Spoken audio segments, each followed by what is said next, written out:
नमस्ते दोस्तों। हर investor share बाजार में प्रॉफिट कमाने आता है, लेकिन सबसे पहले शेयर बाजार में ही पंगा ले लेता है। वो पंगा क्या है, इसकी जानकारी लेकर हम एक ज़बरदस्त शेयर मार्केट में कमाई कर सकते हैं। तो थोड़ा समझने का कोशिश करते हैं कि जब इन्वेस्टर शेयर बाजार में आता है तो उसका पंगा कैसे होता है। शेयर बाजार के अंदर आप इंट्राडे ट्रेडिंग कर सकते हैं, स्विंग कर सकते हैं, long term short term investment कर सकते हैं, लेकिन पंगा नहीं होना चाहिए। इसको भी आज समझेंगे, लेकिन आगे जाने से पहले सबसे पहले एक दो फंडामेंटल जो हैं उनको समझ लेते हैं। दोस्तों, शेयर बाजार में अगर पैसा कमाना है तो सबसे पहले आपको जानकारी होनी चाहिए ईपीएस की। ईपीएस का मतलब है अर्निंग पर शेयर। एक शेयर के अंदर कितनी प्रॉफिटेबिलिटी है, एक शेयर के अंदर इन्वेस्टर को कितना फायदा हो रहा है, इसको बोलते हैं ईपीएस, अर्निंग पर शेयर। और इसका फॉर्मूला क्या है? बहुत सिंपल फॉर्मूला है कि जो टोटल प्रॉफिट है divided by number of shares. ठीक है, तो अब सवाल है कि फर्ज करिए आपके पास किसी शेयर के अंदर 150 करोड़ का प्रॉफिट है और जो आउटस्टैंडिंग शेयर हैं वो है 100। तो 150 को भाग करिए 100 से, तो आ जाएगा 15 रुपए। इसका मतलब है कि जो एक शेयर के पीछे 15 रुपए का फायदा हो रहा है, इसको बोलते हैं ईपीएस। तो एक ऐसा शेयर है जिसमें 15 रुपए फायदा हो रहा है, दूसरा ऐसा शेयर है जिसमें 100 रुपए फायदा हो रहा है एक शेयर के पीछे, तीसरा शेयर है एक शेयर के पीछे उसको 160 रुपए का फायदा हो रहा है। तो कौन सा अच्छा है?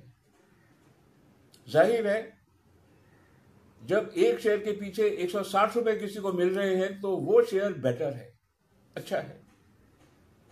तो बस आप ये ध्यान रखिए कि जब भी जितना ईपीएस ज्यादा है उतना ही शेयर की वैल्यू ज्यादा है, उतना ही शेयर प्रॉफिटेबल है। बिकॉज जो ईपीएस है वो शेयर का नफा और नुकसान ही बता रहा है। जितना ज्यादा फायदा उतना अच्छा ईपीएस। ये सब जो कैलकुलेशन है दोस्तों, आप जब डिस्क्रिप्शन में देखेंगे नीचे, तो मैंने आपको 3 साइट्स वहां पर दी हुई हैं। आप वहां उन साइट्स में जाइए, शेयर का नाम डालिए और हर शेयर का ईपीएस आपके सामने आ जाएगा। कितना सिंपल है, आपको कुछ जमा गुणा करने की इसमें जरूरत बिल्कुल नहीं है। तो ये तो रहा जहां तक ईपीएस का सवाल है, और आपको इसकी जानकारी होनी ही चाहिए। अब दोस्तों, क्या आपको पता है कि पीई रेशो क्या है? पी का मतलब है प्राइस और ई का मतलब है ईपीएस, यानी कि अर्निंग पर शेयर। तो पी को जब हम ई से भाग करते हैं तो हमको मिलता है पीई रेशो।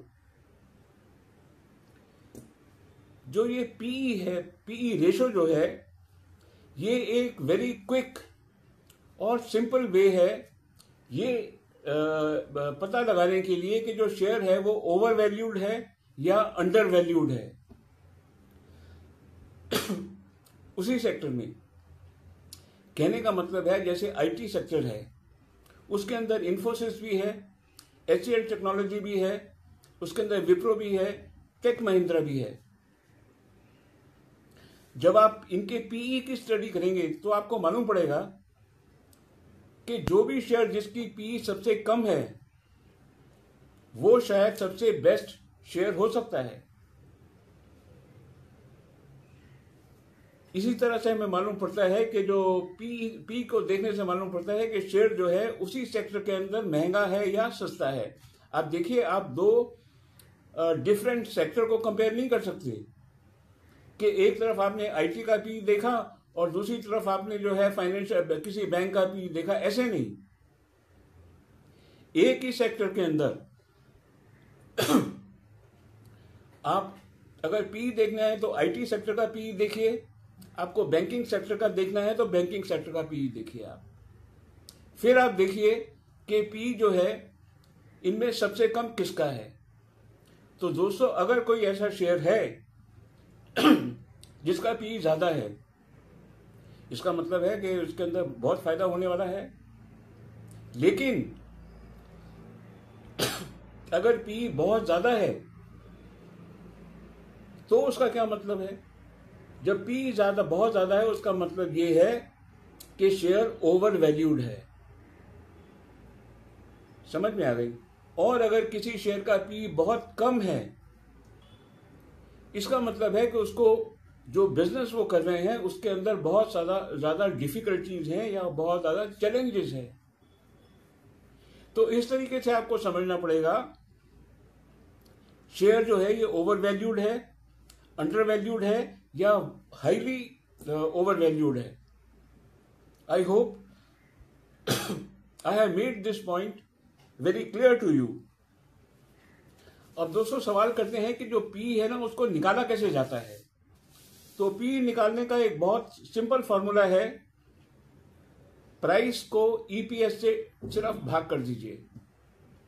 अब आप देखिए एक शेयर है, उसकी जो प्राइस है वो 1000 रुपए है। कितनी प्राइस है? 1000 रुपए। और अर्निंग पर शेयर कितना है? 100 रुपया। जब हम इसका पी निकालेंगे तो कितना आएगा? 10 रुपया ऑब्वियसली।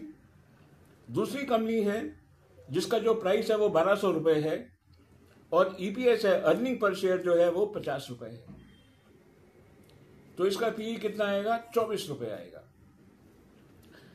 अब अगर इन दोनों कंपनियों को कंपेयर करें तो हमको मालूम पड़ेगा कि कंपनी ए जो है इट इज मोर प्रॉफिटेबल, इसके अंदर ज्यादा पैसा बन सकता है। लेकिन जब भी हम पी को इवैल्यूएट करते हैं तो इसको अकेला कभी भी इवैल्यूएट नहीं करते हैं। पहले तो पी को उसी सेक्टर की कंपनियों से इवैल्यूएट करते हैं, भाई ज्यादा है, कितना ज्यादा है, कहीं बहुत ज्यादा तो नहीं है। बहुत ज्यादा है तो भाई छोड़ दो इसको, ठीक है ना। और दूसरी बात यह है कि ये जो पी है, प्राइस टू अर्निंग रेशो है, इस रेशो के अंदर कंपनी के ऊपर डेट कितना है और कंपनी के ऊपर कंपनी ने कितनी शेयर को प्लेज किया हुआ है, ये दोनों कंसीडरेशन नहीं होती है। इसलिए पी के साथ आप डेट टू इक्विटी रेशो और नंबर ऑफ शेयर्स प्लेज्ड इनको भी देख लीजिए। अगर debt to equity ratio half percent से कम है, बहुत अच्छी बात है। शेयर अगर प्लेज किए हुए हैं तो छोड़ दीजिए। फिर शेयर को दुविधा है क्योंकि कंपनी ने शेयर गिरवी रखे हुए हैं। तो दोस्तों अभी मैंने आपसे दो चीजों की बात करी, एक करी ईपीएस की और दूसरी करी पीई रेशो की। अगर आपने इन दो रेशोज को आज समझ लिया तो आप ये जान लीजिए कि जो मार्केट से आप पंगा लेने की कोशिश कर रहे हैं ना, उससे आप बच जाएंगे।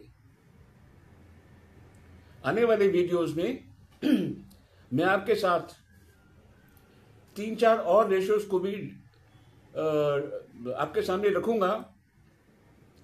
अगर आप इनको समझ जाएंगे तो फिर आप स्विंग ट्रेडिंग के लिए, इंट्राडे ट्रेडिंग के लिए, long term short term investment के लिए और लॉन्ग टर्म इन्वेस्टमेंट के लिए तैयार हैं।